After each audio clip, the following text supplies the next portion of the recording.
Aquello de Trump el pacificador puede quedarse, yo creo que en un mero eslogan, teniendo en cuenta de qué manera se está agitando el avispero en Oriente Medio con el beneplácito y la directa intervención en algunos casos, yo creo que en la mayoría de Estados Unidos, Yemen, Gaza o los señalamientos a Irán con los intereses de Israel de trasfondo, yo creo que son algunos ejemplos bastante claros, ¿no?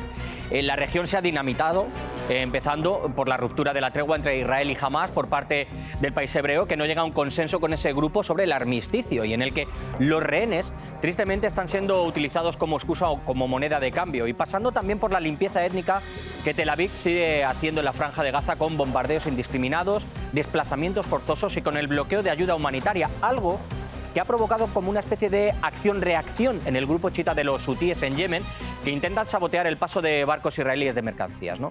Trump ataca a Sanaa y advierte a Irán: no ayuden a los hutíes o se va a desatar el infierno. ¿Qué tendrá que ver este hombre con el infierno y con el cielo, que siempre lo tiene en la boca, ¿no? Bienvenidos al Zoom. Todo es paz y armonía, como pueden ver en esas latitudes con la llegada de Trump, ¿no? Vamos nosotros a bucear en este mar de violencia, de caos y de muerte, porque hay muchos intereses detrás y maniobras pues que no se ven echando un simple vistazo. Vamos a ponerlo todo sobre el terreno. Empezamos.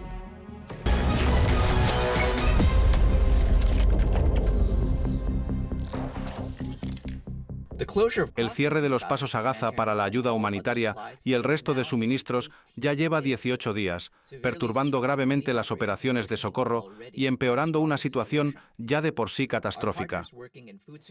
Si no se cumplen las condiciones que yo quiero con la tregua, hago lo que me da la gana. Da igual si esto afecta a inocentes, a los que considero terroristas, a quien sea. Israel actúa de esta forma para lograr que Hamás se entregue de la manera que él quiere, que Israel quiere, a sus rehenes, para que se cumpla una tregua, digámoslo así, a su manera, como Frank Sinatra, que le citamos aquí muchas veces, ¿no? Una tregua que ha sido dinamitada por el plan de Witkoff, el enviado especial de Estados Unidos para Oriente Medio, que se ha sacado de la manga un as, y eso de la extensión de esa primera fase de esa tregua y no dar pie a la segunda, que es lo que estaba estipulado en el plan inicial y que es lo que pretende Hamás, cumplir lo pactado, ¿no? Y de ahí que Israel se haya puesto por montera ese acuerdo y haya presionado en la zona, jaleado por ese proyecto de la administración Trump. En una palabra, los bombardeos israelíes a la Franja de Gaza y las hostilidades han continuado, así que la situación es que hay una especie de vacío entre estas fases de la tregua que aprovecha Israel, y en un impasse en el que ninguna de las partes parece que da el brazo a torcer porque creen que están en lo correcto, ¿no? Así que Israel encuentra ventaja en esto y sigue jugando la carta de los rehenes. Se rasga, como dice la Biblia, ¿no?, la Torá, las vestiduras, que los quiera todos de vuelta, como clama Donald Trump. Y en esta situación hay que tener en cuenta que esos rehenes son precisamente su mayor excusa para seguir con las hostilidades en la franja. Da igual si mueren periodistas, civiles, enviados de Naciones Unidas, soldados, lo que quiera. El que se ponga por medio puede fallecer, porque parece que esa baza les da manga ancha. De hecho, Netanyahu, que sigue contra las cuerdas en su país, juega con esas vidas para hacer y deshacer a su antojo, amparado, por supuesto, por Estados Unidos. El núcleo o el meollo, digámoslo así, de la cuestión, si me permiten, en todo esto, es que mientras Hamás quiere iniciar esa segunda fase de la tregua, con otras condiciones que supondría pues la liberación de los rehenes que quedan en la franja, la retirada de las fuerzas israelíes y una paz duradera, pues Tel Aviv, repito, pues no cede ante sus particulares exigencias y se ampara en eso de la prolongación, la extensión de la tregua, como avala papá Estados Unidos. Y por eso no es de extrañar que Tel Aviv afirme que los recientes bombardeos pues los hizo en coordinación total con Estados Unidos. Pero esto no se queda aquí. Residentes de Gaza, esta es una última advertencia. Si no se libera a todos los rehenes israelíes y Hamás no es expulsada de Gaza, Israel actuará con fuerzas que aún no han conocido. Acepten la propuesta del presidente de Estados Unidos. Devuelvan a los rehenes y expulsen a Hamás, y se les abrirán otras opciones, incluida la de ir a otros lugares del mundo para quien lo desee. La alternativa es la destrucción y devastación total. Ir a otros lugares del mundo, como recolocar personas, ¿no? Después hablaremos de esto. Bueno, el bloqueo de la ayuda humanitaria a Gaza ha sido el desencadenante, el detonante de esa acción-reacción que les decía al principio, y lo ha sido porque para Yemen, Palestina es una prioridad. Y es así, y viendo la manera en la que se está produciendo esa limpieza étnica, que los bombardeos no cesan, que continúan los asentamientos y que se ha cerrado desde hace tantos días esa ayuda humanitaria y de bienes de primera necesidad de la franja, bueno, pues como resultado tenemos que la milicia chiita de los hutíes anunció que iba a sabotear el paso de navíos israelíes en el Mar Rojo y también en otras localizaciones. ¿Y qué tenemos como respuesta? La furia del pacificador. Parece una película, ¿no?, de Charles Bronson. Pues sí, porque Donald Trump advirtió al grupo que se había acabado el tiempo, que se desataría, como les decía, el infierno, que anunció sobre ellos como casi todos los que se pueden desatar a aquellos que vayan en contra de Israel. Y dicho y hecho, el propio Trump supervisa los ataques contra Yemen, aquí tienes la foto, un país que dice que está en guerra con Estados Unidos, poniendo básicamente en tela de juicio eso de Trump, el pacificador, insisto. Y este episodio ha sido además aprovechado, con eso de que el Pisuerga pasa por Valladolid, como se suele decir en España, por el presidente republicano para añadir otro factor a esta complicada ecuación. ¿Cuál? Ya saben, Irán. Que nadie se engañe, los cientos de ataques que están llevando a cabo los hutíes, todos proceden y son obra de Irán. Cada disparo efectuado por los hutíes será considerado, a partir de este momento, como un disparo efectuado con las armas y el liderazgo de Irán, e Irán será considerado responsable y sufrirá las consecuencias, y esas consecuencias serán nefastas. Yo les suelto aquí una reflexión mía, a ver si piensan lo mismo. La cuestión aquí es saber de qué manera se están moviendo las diversas fuerzas en esta región para llegar a qué, a sus propios intereses, porque Trump anunciaba que daba 2 meses de plazo a Irán para llegar a un acuerdo nuclear con Estados Unidos y hoy mismo es el propio presidente de Estados Unidos quien está amenazando a Teherán. Otro punto que les dejo para que anoten. ¿De qué manera se sigue dejando a Israel campar a sus anchas en la zona de la Franja de Gaza? Y no nos olvidemos de otro factor, de cómo está Siria. ¿Quién permite la situación en ese país? ¿Dónde Europa está blanqueando a las nuevas autoridades ante matanzas? Y además que podría llegar a ser incluso Siria un destino para miles y miles de refugiados palestinos que están siendo desplazados forzosamente. Bueno, no se queden, les repito, en el ruido y en las portadas. Así que vamos a leer ya entre líneas.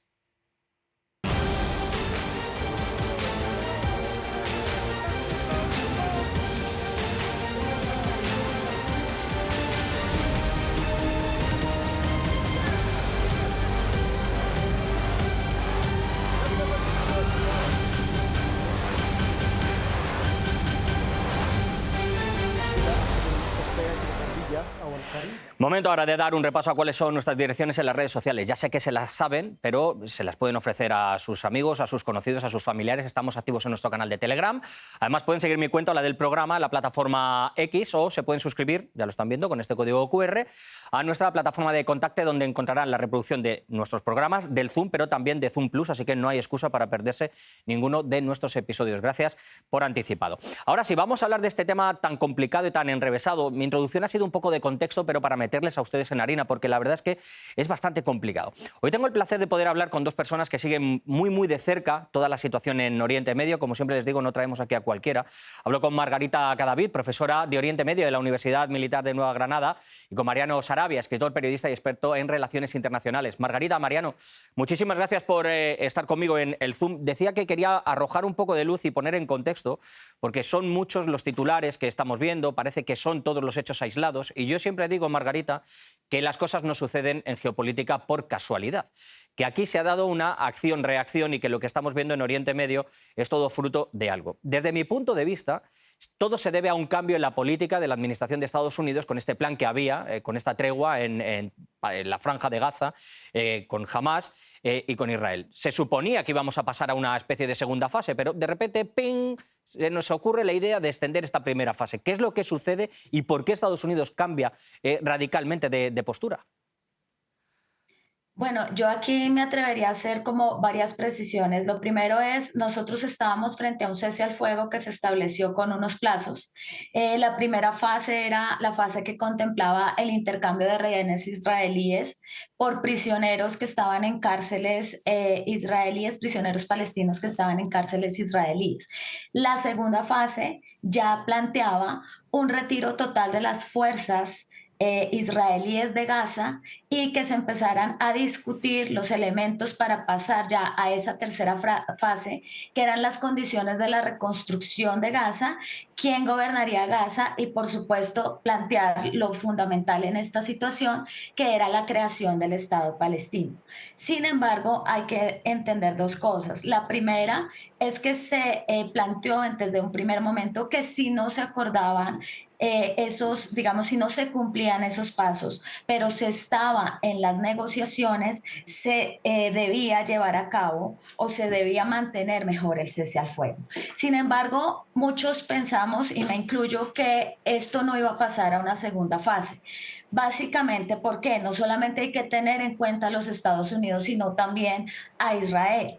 Hay que recordar que la coalición que tiene mayoría, que permite que hoy Ujú. Netanyahu tenga mayoría en el Parlamento, le había advertido a Netanyahu que si no se reactivaba los ataques del cese al fuego, entonces, si no se reactivaban esos ataques, ellos se iban a retirar de la coalición y eso dejaría a Netanyahu con una minoría dentro del Parlamento, lo cual lo deja en una posición bastante Eso compleja. es lo, es lo Y que fuera de quería, eso, es lo que decía yo, Margarita, que Netanyahu está contra las cuerdas, es decir, también tiene esa presión exacto. y el pasar una segunda fase o el dar un paso titubeante, lo que haría es que él pierde todo ese apoyo. Mariano, en este caso, para mí se abren dos vertientes. Ahora te doy la palabra, Margarita. Se abren dos vertientes. Una, Estados Unidos le da manga ancha, desde luego, dice que los bombardeos y los ataques se hacen en coordinación.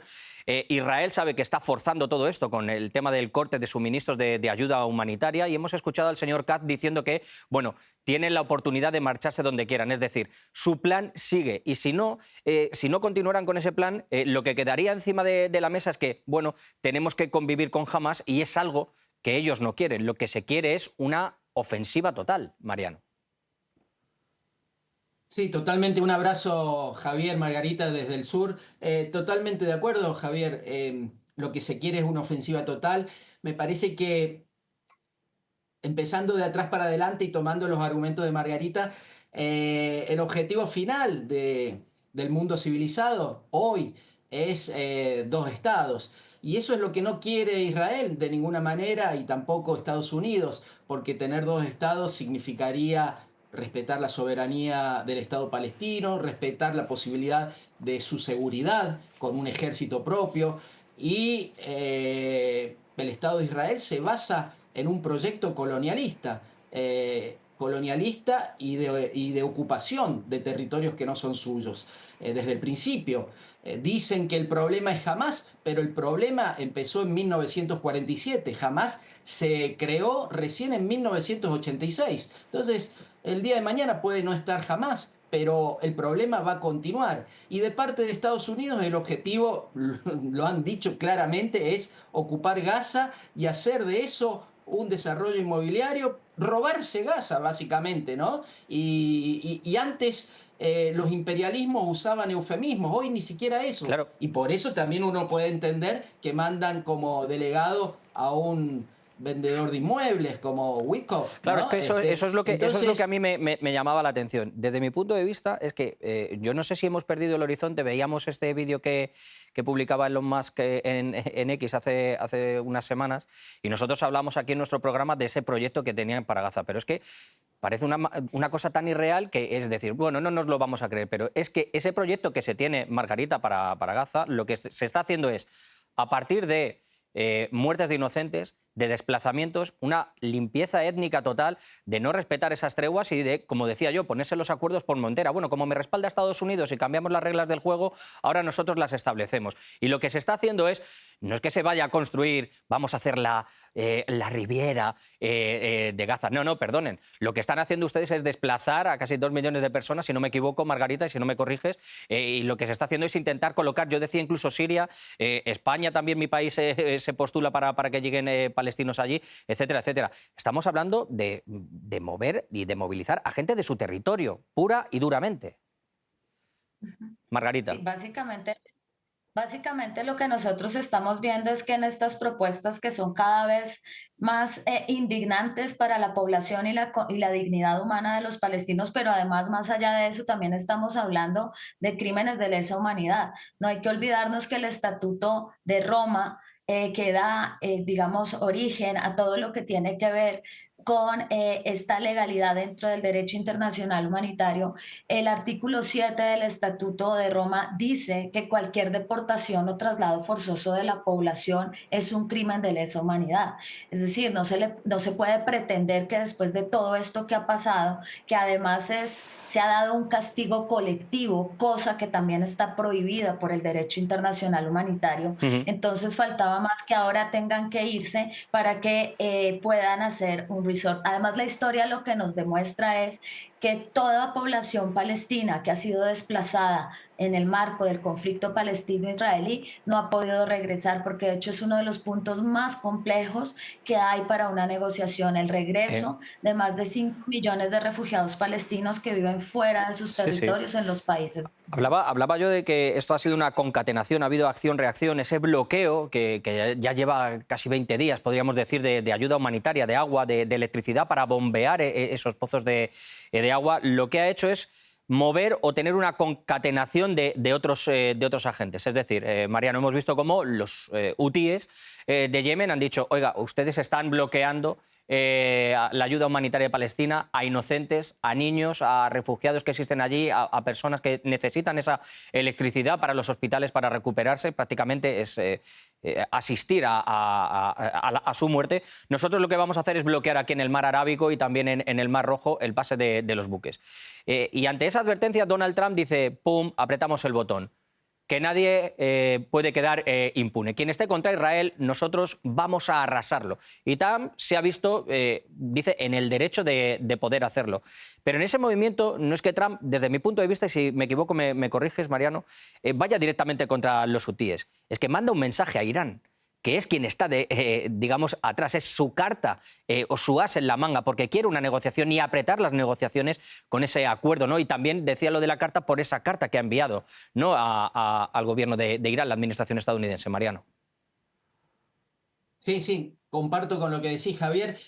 Alguien dijo alguna vez que la historia primero es una tragedia y después se repite como farsa. La diferencia es que por más imperialista y genocida que quiera ser Donald Trump, hoy Estados Unidos no está en condiciones de imponer su voluntad. Hay una decadencia en todos los aspectos y lo está demostrando también con Yemen.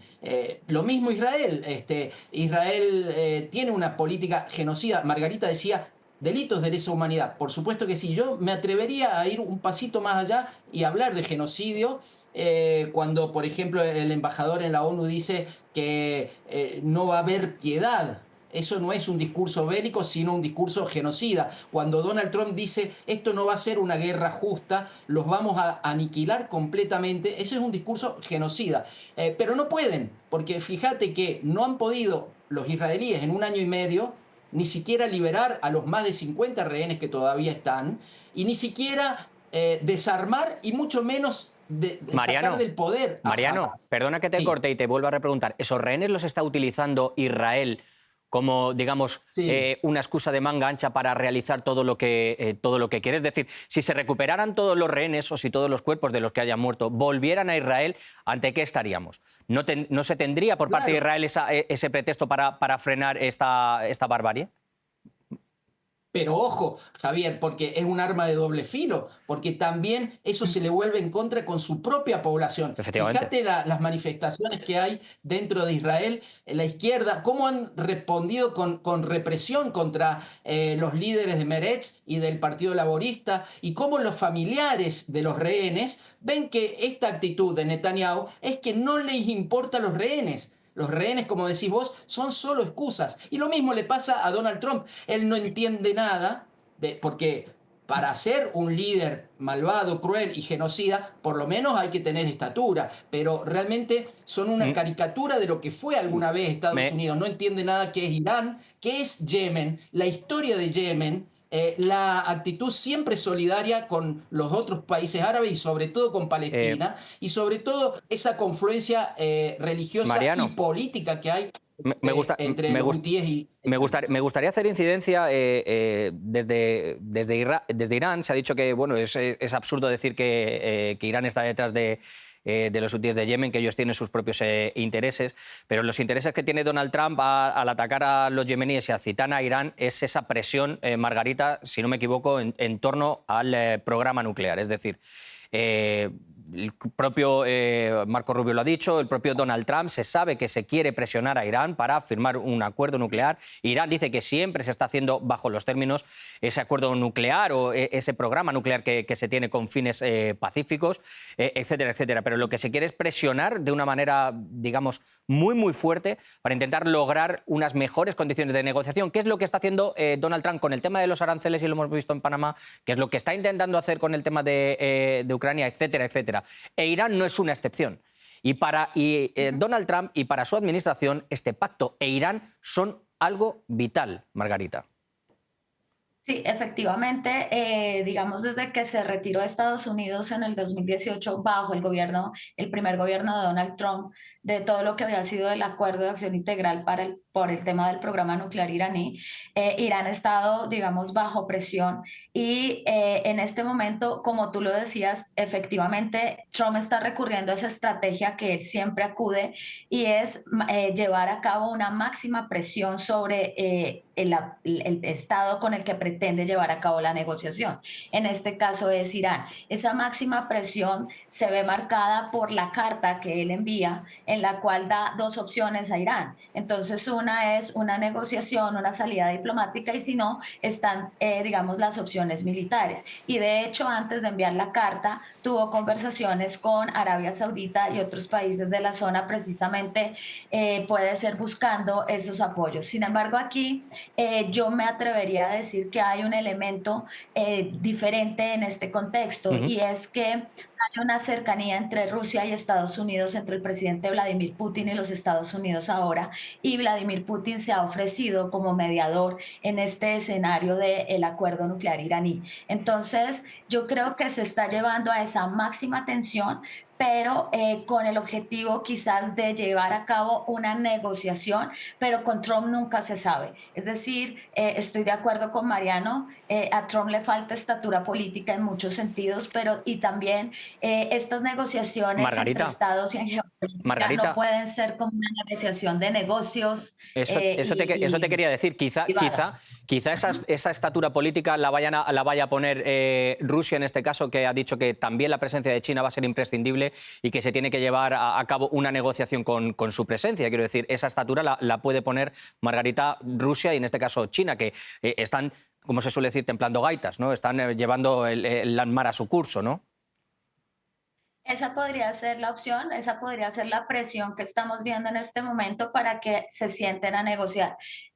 Lo que pasa es que el contexto en el Medio Oriente en este momento es muy volátil, sobre todo por la situación, de acuerdo también con Mariano, del genocidio que se está llevando a cabo sobre la población de Gaza, y esto podría generar unas transformaciones, digamos, de manera inmediata en cualquier momento, porque cada vez vemos más el uso de esos castigos colectivos y no sabemos qué va a pasar y cuál va a ser la respuesta también de los hutíes. Vamos a ver qué es lo que sucede. Es una región muy volátil. Nosotros lo hemos titulado este polvorín en llamas, este avispero que ha agitado Donald Trump. Por eso yo decía que esto de Trump el pacificador y que decía lo del tema de las guerras, vamos a ver, ¿no? Porque parece que está detrás de una manera velada, pero siempre con este tema de la seguridad, ¿no? Para intentar llevar su orden en este caso, ¿no?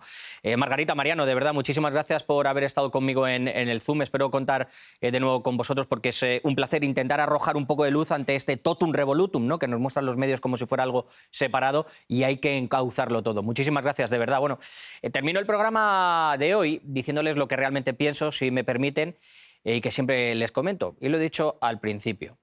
Nada es por casualidad. Si Israel ha empezado esos bombardeos es porque Estados Unidos ha cambiado el plan establecido y les ha justificado el hecho de que puedan hacerlo. Además, saben que cuentan con el favor de Trump en ese proyecto de la Franja de Gaza, proyecto inmobiliario, ¿no? No nos olvidemos de ese sueño dorado del magnate, que es una auténtica aberración. Una aberración, y que supone el desplazamiento de tantos cientos de miles de personas, que supone sacarlos de su tierra, que supone generar el deseo que tienen Netanyahu y las élites sionistas, ¿no?